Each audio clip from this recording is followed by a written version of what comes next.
again, Mark here from Talkingbass.net. Today I'm going to show you a little tip for those of you that want to try some shredding with some tapping licks in the style of guys like Billy Sheehan. Remember, the lesson material and tab is all available to view over at Talkingbass.net, so just click on that link in the info below, and while you're there, sign up to the free membership to gain access to a ton of free practice resources and downloads like the Scale Reference Manual ebook, so go check it out. So to anyone new to tapping, especially in a rock style, the first kind of licks that you're going to learn are usually going to be pretty much arpeggio based. So you'll get those Eddie Van Halen eruption style lines that sound, like this. Now they're great and, sound cool, but if you want to take your tapping a little further and play some longer lines in that kind of Billy Sheehan style, it's good to try outlining some scales. Now these are a lot tougher on the hands, but they're great for running around the neck, and you'll hear them a lot in the unison bass and guitar lines where you'll hear Billy Sheehan playing with guys like Paul Gilbert in Mr. Big. So for today's exercise, we're just going to learn to outline a simple major scale and run it on one string, which will sound like this.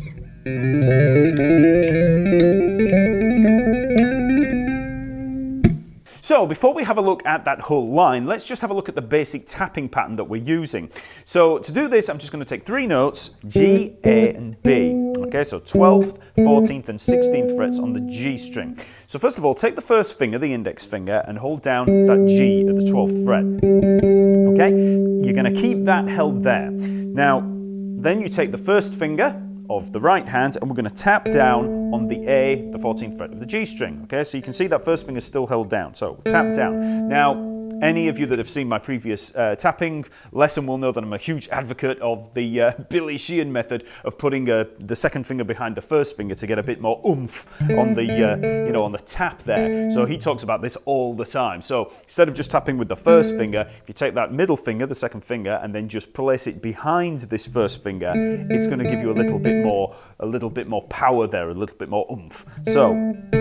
So we're tapping down on the A, the 14th fret, and then we're going to pull off to the G. Now, often guitarists will, tap that way, off the side of the neck, but I'm going to tap inwards, okay? So again, this is the Billy Sheehan way of doing it. So we're going to tap and then pull off. So it's just as if you're picking, So as soon as you've tapped, you're going to pull off, and that gives us the G, and that's why we held the G down there. So tap, pull off to the G.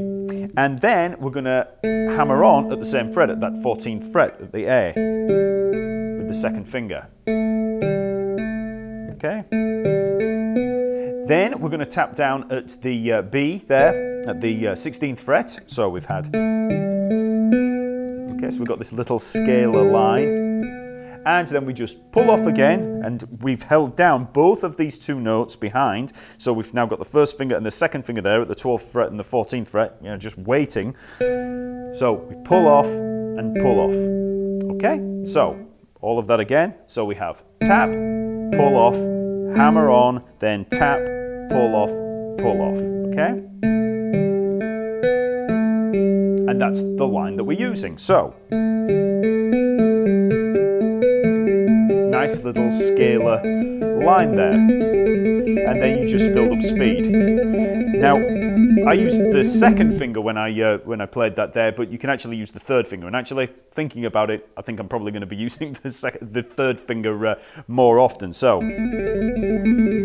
that is how I would actually play it. And you get that cool little run, okay? So instead of the standard way that, that typical, eruption kind of way where which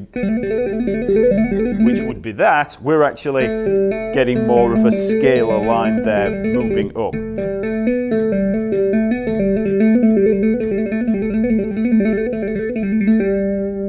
So that's the basic pattern, so now I'm just going to apply that to a simple major scale. So we'll use the C major scale for this. So start at the C there, at the 5th fret of the G string, and let's just familiarise ourselves with the notes there. So we're going to come up C, D, E, F, G, A, B, C. Okay, that's the notes of C major. So I've got 5th fret, 7th fret, 9th fret, 10th fret, 12th fret, 14th fret, 16th fret, and then the 17th fret. And you can extend further up, just keep going with it, you know, just learn all of the notes on that string. We're also, for this line, going to be using the B below that C down there at the 4th fret. So if we work up from the B, B, C, D, E, F, G, A, B, C. Okay, so that's the C major scale.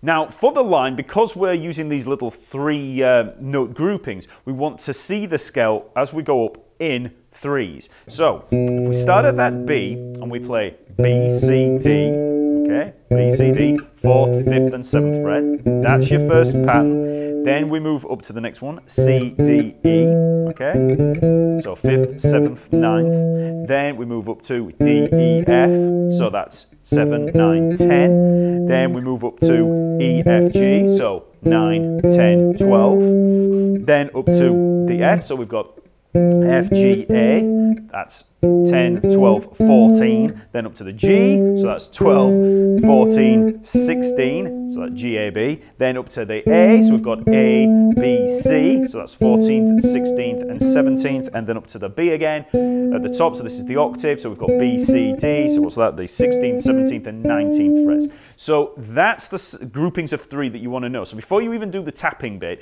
you need to learn those. Just learn to pick those groups of 3 as you come up.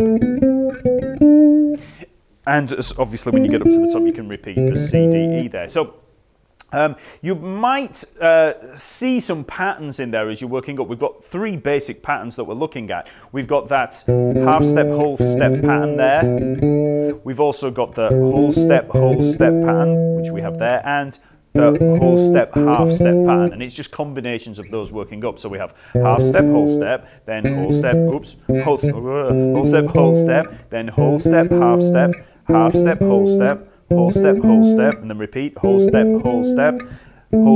half step, and then we're back to the half step, whole step at the top. Now, if you know your modes of the major scale, then you'll be able to see this as those modes coming up, the first 3 of each. So that would be B Locrian, C major, D Dorian, E Frisian, F Lydian, G Mixolydian, A Aeolian or natural minor, and back to B Locrian and then C major at the top. So, you know, if you do know your modes, it might be an easy way of remembering those groups of 3, because if you know, for instance, that a Locrian scale starts like that, you just know that you're on that 7th mode. So this is, you know, even though that's not what modes are actually for, it's one of those things that can actually just help when you're learning these little patterns. So now we have our groups of 3, we can apply our tapping pattern. So we're going to start down here on the B, C, D.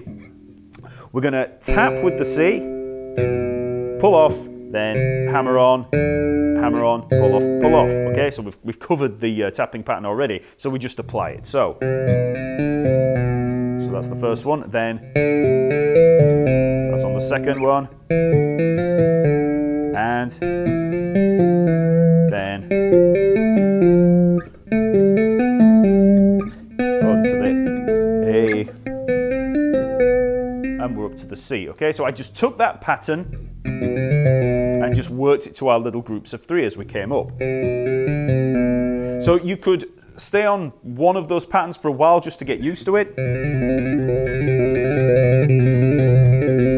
Just get used to that and then move up. Then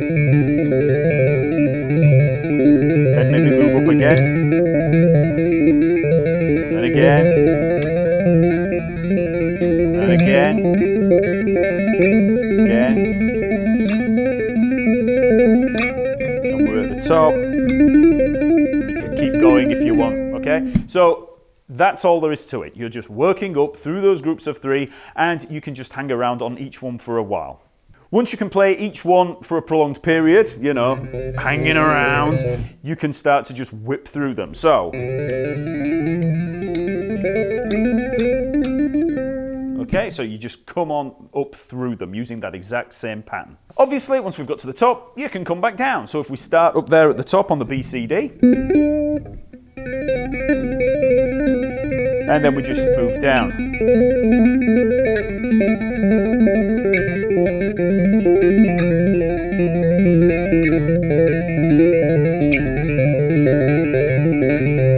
Okay, so You know, you can come down in various ways, hang around on one for a little while, then move down, hang around for a while longer and come back down. You can do whatever you want with these patterns as you're moving up and down. So you can obviously try this with scales starting on any root notes. You could try D major, E major, F major, whatever. But you can also try with lots of different types of scales. So you could try, let's say, a D harmonic minor, which would sound like this.